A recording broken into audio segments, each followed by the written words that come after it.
did I give this book? 2.5 stars. Would I recommend this book? Yes. That sounds strange. Let me tell you why. Hi friends, it is Deb if you are new here, and if you're not, then welcome back. Today we are doing the reading wrap up for March. I love these videos, it's so fun to tell you guys about the books that I have been reading. So to start off with the stats, I'm going to let you guys guess how many books I've read this month. And if you've been watching my other wrap ups, then I feel like you'll probably know already because it's the exact same number. So I'll give you a second. If you guessed 4, then you're right. What is it with me and the number 4? Maybe that's my lucky number or something, but for some reason, for the past 2 months, I think, I've not been able to read more than 4 books, and I don't get it. I normally read about 5 to 6, so strange, but like I've said before, it's all about the quality and not the quantity, so that's fine. So here are my 4 books that I'm going to talk to you all about, and next month I'm actually doing a reading buddy, is that what it's called? Buddy read with Shuba and Sully, and I'm so excited because we are going to be reading Legendborn, so I feel like having a reading buddy situation might help my month next month to just get that extra book, you know. I'm just going to aim for 5 next month and hopefully we get there. But I did start this month in a bit of a reading slump, not sure why. It wasn't fun, I don't want that to happen again, but all is good now, so let's get straight into the books that I read in March. Oh, and also I thought for today's video we'd spice up the background just a little bit and add a nice little fire for the ambience. I need to get some more candles that I can light. I've got my battery operated ones in the background, but no batteries. Batteries are expensive these days, so a fire will do. The first book I want to talk to you guys about is The Housemaid by Frida McFadden. Now, I had very high hopes for this book because Frida McFadden has had so much hype around her recently, and I've heard that her thriller books are so good, so thrilling, can't put them down, obsessed with them is the reviews I've been hearing. So I was like, I can't wait, I want to experience this hype. What did I give this book? 2.5 stars. Would I recommend this book?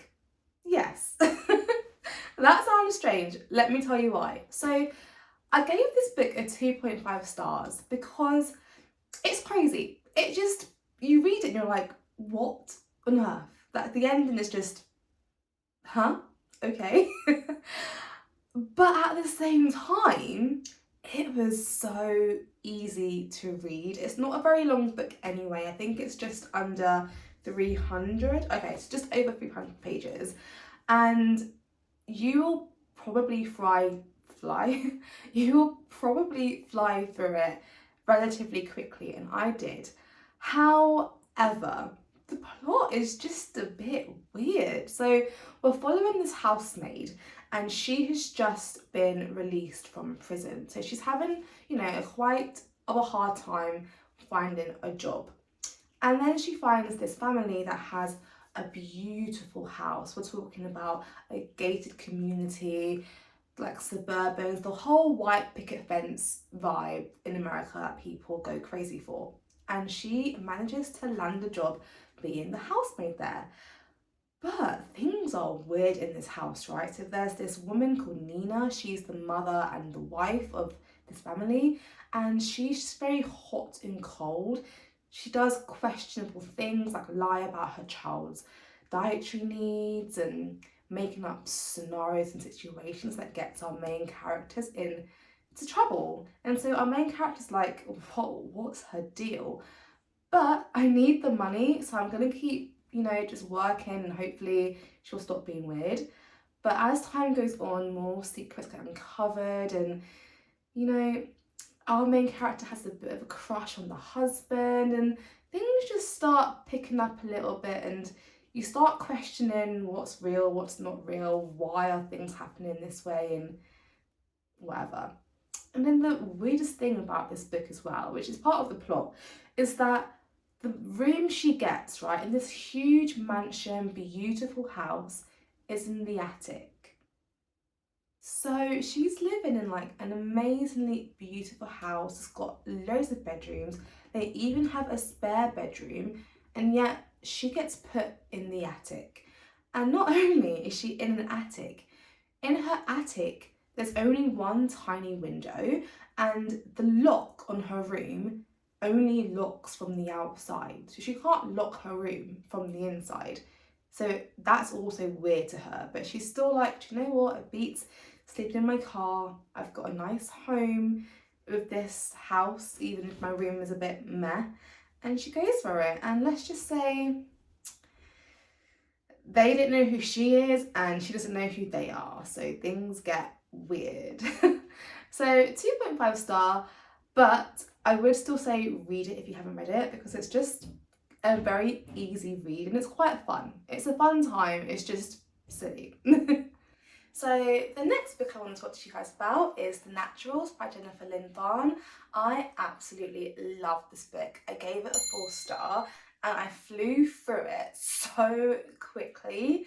Like, considering my first 2 weeks was so slow, I read this in about a day or 2 days, I think, so loved it. It is about our main character Cassie, who has a natural gift of being able to read people. So she can look at someone and make very specific conclusions on that person's lifestyle and personality and their life. And the FBI happen to think that's a really handy skill to have, so they recruit her. And then Cassie realises that she's not the only one with these natural gifts. There are other teenagers same age as her who are also naturals but have their own, I guess, power. But it's not sci-fi in the sense that these powers are like mind reader or just unnatural, because the whole point is they're natural gifts but they're just very honed in on. So like, you know how some people can tell when someone is lying based on certain tells on their face or their posture, but they've got to study these people and study psychology for a long time. These people are just naturally great at it. And so when she moves into this house, she finds out that they are recruited to basically solve cold cases. And the cold cases are usually to do with serial killers. And so they actually have to get to working soon because there is a killer and this killer is getting closer to them, and they have to try and figure out who it is and why they're doing such atrocious crimes. And it is just so entertaining. There's a little bit of romance. It's not a romance book, but I do love a book that has a few crumbs of romance, and this has just enough for me to feel satisfied, but also it doesn't take away from the true mystery crime theme of this book. So if that sounds good, I would say pick it up. It is so thrilling, so interesting, and there are actually a few more books in the series, so now I need to go and buy all of the rest of the books and find out what happens next. I also read Good Girl, Bad Blood. I think I called it Good Girl Gone Bad in my Barcelona vlog, but that was a mistake. Good Girl, Bad Blood, and this is the second book in A Good Girl's Guide to Murder, so I probably can't give you too much about what the plot is, just in case you're in the middle of the series. However, what I will say is that I gave A Good Girl's Guide to Murder a 5 star, and I've given this a 4.5. It was really actually quite hard to decide what to give it, but I think a 4.5 is a solid rating for this book, and I really enjoyed it. One of my favourite things about A Good Girl's Guide to Murder is that she has mixed media, right? There's like interviews, there's text messages, there's transcripts and journal notes, and I really loved that, especially mixing the audiobook with the paperback version, and I was really happy that this was still the case with this book. So there's a new mystery in this book. Someone goes missing, and this someone is someone that Pip knows. So I guess, to be fair, it's not really related to the first book too much, but let's just say from the first book, Pip has quite a reputation for being able to pick up on information that maybe people would have brushed aside, and so that helps her solve mysteries, and she goes through a lot of character development in this book, which was quite interesting. And this book, they're both a little bit dark. Considering they're YA, they're both a little bit dark. And this book was definitely a little bit on the darker side, I would say, for a YA book, but in a good way. It was quite thought-provoking, some of the themes discussed in this book, and I had a great time. I think Holly Jackson is an amazing author, and I can't wait to read the last book in this series, and also a new book that she's just released has come out soon, so I will be picking that up for sure. But yes, definitely not disappointed in this book, still as good, or nearly as good as the first one, and I cannot wait for the next one. And the final book to talk to you guys about is Ruthless Vows. Now, this was such an anticipated read because I loved Divine Rivals. I love how it's a fantasy book, but quite a low fantasy book, and I love the historical feel to it and the pureness of the romance. When you've got characters writing love letters to each other, it just hit somewhere deep for me, and I loved that in Divine Rivals. And we still get the love letters in Ruthless Vows. Now, this book, unlike A Good Girl Gone Bad, does rely quite heavily upon you having read Divine Rivals, because it picks up on where that book left off, and where Divine Rivals leaves off is quite a cliffhanger. So unfortunately I can't tell you too much about the plot of this book, just in case anyone wants to read Divine Rivals. But what I will say is that it was another 5-star, even though it took me a while to get into it for some reason. I'm not sure why. I think it was more my mind space on the book. I loved it, and I again listened to the audiobook whilst reading it, which I really like doing, and their voices, the voice actors in the audiobook, just, I don't know, they're just so, so nice. I love the, I don't know, the very Britishness of their accent. It kind of matches the historical element to this book, which I think brings it to life for me personally. But yes, I loved both the characters. We do get to meet a few new characters as well, or get to know some old ones a little bit better, and that was really fun. And we've still got the whole love letters, like I said, and the fantasy from the last book is still present in this book, but maybe even a tad bit more, not much, but a tad bit more is explored about the world they live in this book. So that was really fun.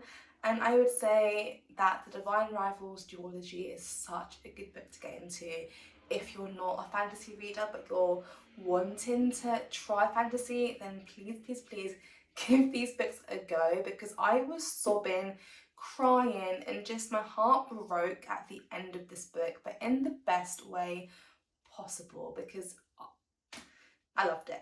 Those are all the books that I read in March. I have very high hopes for April. I said the exact same thing last month, but I don't think I'm in a reading slump anymore. So fingers crossed for more than 4 books next month, but if not, that is okay too. I'm happy. As long as I'm enjoying the books, I'm happy. I hope you all have the best reading month in April, and let me know in the comments how your March month was, what your favourite book of the month was. And yeah, thank you so much for watching this video, and I will hopefully see you in the next one. Bye guys!